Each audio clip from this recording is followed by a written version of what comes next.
You're not going to believe what just happened to me. I was standing on my own property, my pool, my dock, my shoreline, when this woman I'd never seen before storms up like she owns the place and calls 911 on me. And the kicker? She wasn't even supposed to be there. It all went down on a quiet Saturday morning. The sun was rising over Clearwater Lake, casting golden ripples across the dock. I was out early, walking my dog along the shoreline of my lakefront property in Evergreen. This place has been in my family for decades.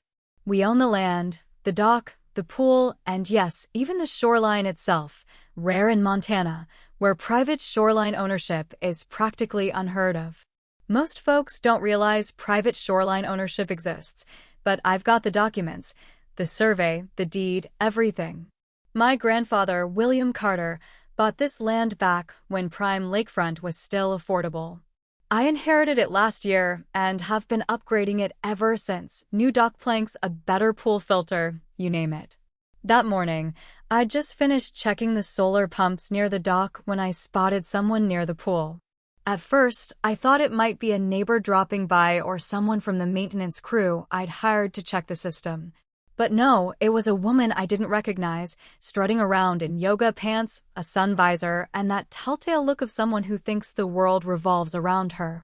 "Excuse me," she shouted, arms crossed. "What are you doing here?" I paused, blinked, and tilted my head. I live here. This is my property." She scoffed. "Don't lie. I've lived in this neighborhood for 15 years.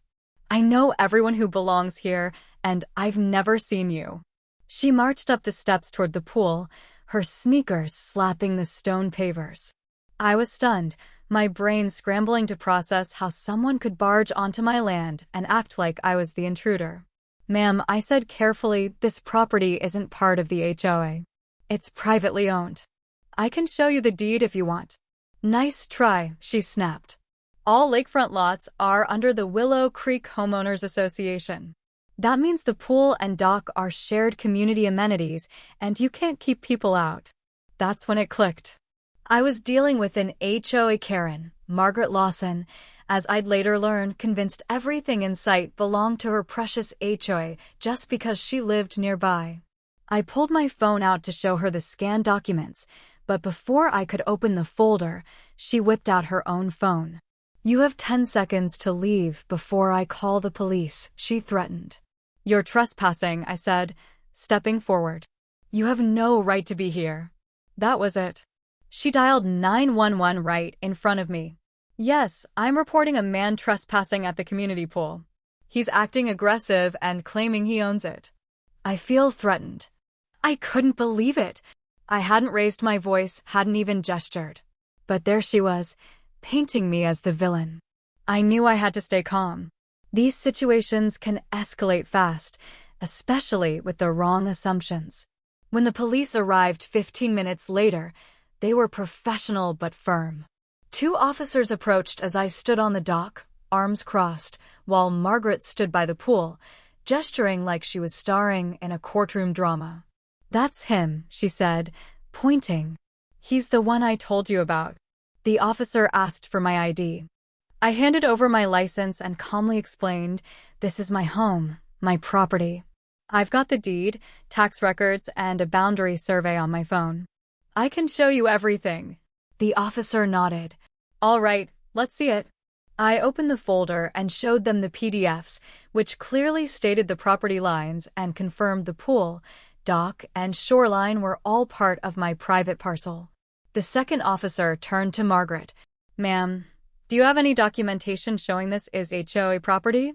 "Well, no," she said, her confidence wavering. "But I know it is. It's always been open to the neighborhood." "That doesn't make it public or HOA owned," the officer replied. "Unless the HOA has recorded ownership or easement rights, this is private land." Margaret's face flushed red. "But I've seen people using it before." "They were likely invited guests," I added, "because I do let people over sometimes. Just not trespassers." Margaret looked like she might explode, her lips pursed so tight it seemed painful. The officers gave her one last chance to leave before they'd cite her for trespassing. She refused. "So, guess what? They wrote her up as she stomped off down the gravel path, muttering about entitlement and newcomers ruining Evergreen. One officer turned to me. "Do you get this kind of thing often?" "More than I'd like," I said. People think they're entitled to anything they can see. After the police left, I sat by the water, staring at the ripples, trying to shake the absurdity. I own every inch of that shoreline. The boundaries are clearly marked, and I even paid for a new survey when I inherited the place. But this woman, who didn't even live in the adjacent Willow Creek subdivision, thought she could claim my land like it was a community park. The story didn't end there. 2 days later, I found a letter in my mailbox from the Willow Creek HOA, despite my property not being part of their subdivision. The letter, typed in Comic Sans with no official header or signature, read, "We formally request that you remove the fence around your pool area, as it gives the appearance of exclusivity and restricts access to shared amenities." I laughed so hard, I nearly dropped it into Clearwater Lake. It was ridiculous and illegal. No HOA can enforce rules on property outside its jurisdiction. I called my lawyer, Daniel Brooks, to confirm. He laughed too, then assured me they had no authority. So, I sent a polite but firm response. My property is private and not under the authority of the Willow Creek HOA. Continued harassment may result in legal action. I thought that would end it. I figured Margaret would back off once she realized she couldn't win. But then came the social media posts. She started ranting on the Evergreen Neighborhood Facebook group, calling me the lake hoarder and dock tyrant, claiming I was stealing community resources. I wouldn't have known if a neighbor hadn't sent me screenshots. Enough was enough. I recorded a video tour of the property, narrating as I showed the official boundary markers, read from the deed, and explained the land's history. I uploaded it publicly titled, "Setting the Record Straight. My Property, My Rights." It went viral in Evergreen within hours. Turns out, plenty of residents were fed up with Margaret's antics.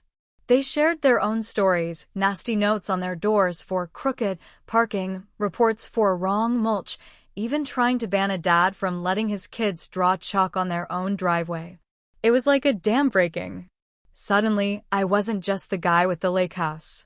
I was Nathan Carter, the guy who stood up to the HOA Karen. Strangers approached me at the Evergreen Market, saying, "Saw your video. Good for you." The Willow Creek HOA board issued a public statement, clarifying that Margaret didn't speak for them and that they had no claim over my property. Margaret was stripped of her unofficial community coordinator role, and the Facebook group banned her for spreading lies. I'd love to say that was the last of her, but people like Margaret don't vanish. She still walks past my place with her yappy dog, glaring like I ruined her life. I just wave and smile now. Here's the thing, when you stand your ground, know your rights, and protect what's yours, the truth comes out. Bullies like Margaret hate the truth more than anything. The ordeal ended with her exposed, her influence shattered, and my property undisputed. My lakefront remains mine. Pool, dock, shoreline, and all backed by ironclad documents and a community that rallied behind me. So, the next time someone says you don't belong, ask for proof. Stand firm. Be polite, but don't back down. Sometimes, the most powerful thing you can do is be right.